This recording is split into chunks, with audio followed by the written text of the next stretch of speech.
এই দেখো বন্ধুরা, আজকে আমি নিয়ে এসেছি বাজার থেকে ইলিশ মাছ।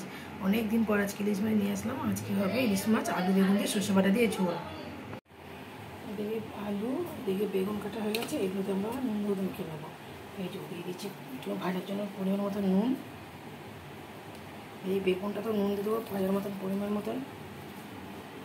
এদিকে মাছের জন্য নুন দিয়ে দেবো, হলুদ। আলুতেও একটু হলুদ দিয়ে নেবো, নুন দিয়েছি। এবার একটু ভাজার মতন নুন দিয়ে নেবো, হলুদ দিয়েছি। এবার আমরা মাখিয়ে নেবো।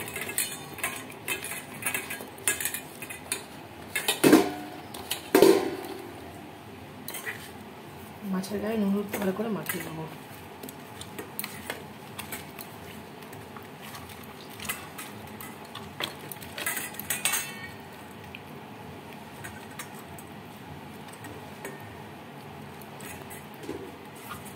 হলুদটা মাখানো হয়ে গেছে, আমাদের এবার ভেজে নেবো।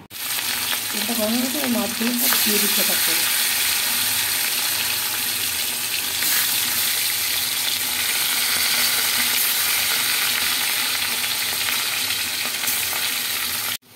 আলুগুলো ভাজা হয়ে গেছে, এবার তুলে নেবো।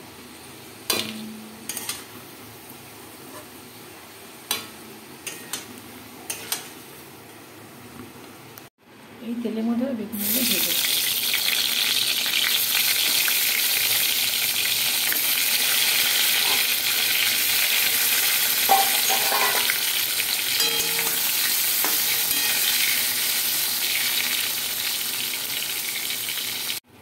বেগুনগুলো ভাজা হয়ে গেছে, তুলে নেবো।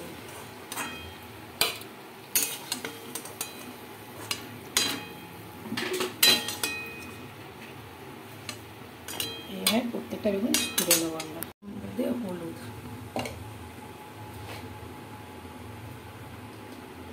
এবার দেবো পরিমাণ মতন লবণ। এবার এই যে সর্ষে বা কাঁচা লঙ্কা বাটাটা দিয়ে দেবো।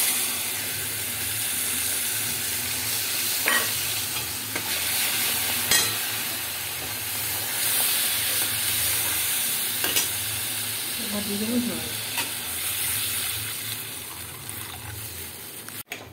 ঝোলটা ফুটে গেছে, এবার দিয়ে দেবো ভেজে রাখা আলু।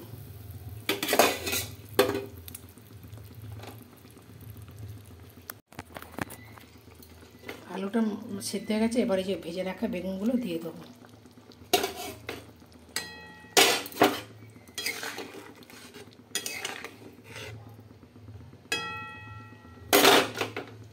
একটু ফুটে দিয়ে সঙ্গে সঙ্গে দিয়ে পরে যাও ভেজে রাখা মাছগুলো, ইলিশ মাছগুলো দিয়ে দেবো।